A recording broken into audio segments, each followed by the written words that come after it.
basically this is a continuation of what a decision that the council had made in early 2012. As you may recall, there was a situation where we were relocating these vehicle vendors that were selling all sorts of parts and tools in front of the park, in the park public spaces.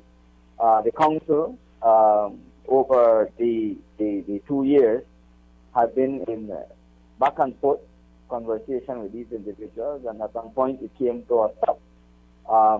They had been informed both by myself, both by the council, and in other consultation meetings that were held while the BMDP project was taking place as well. In that is in reference to the park renovation. In those discussions, Mike, I can tell you that these vendors had been informed that they will need to relocate.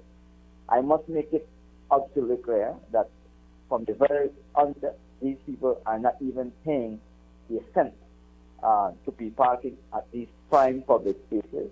One, the park, we believe, is not an area for vending when it comes to these type of business that they carry out.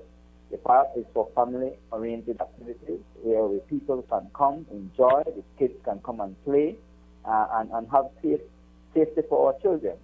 We, as a responsible council, we signed on to certain child-friendly municipal initiatives where there must be safety for our children in public spaces. Will the council continue to use the police to remove these vendors?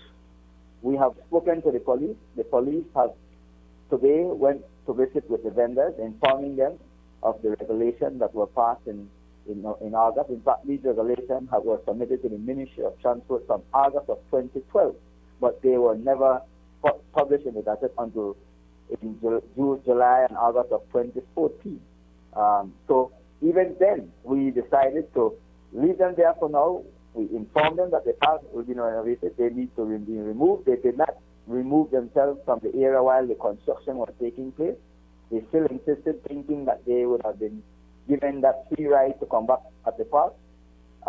So the council has asked the police for their assistance, and like I said today, the police went to inform them that they have up to Monday to remove from the park. Otherwise, the police will take the necessary steps that needs to be taken to remove them from there.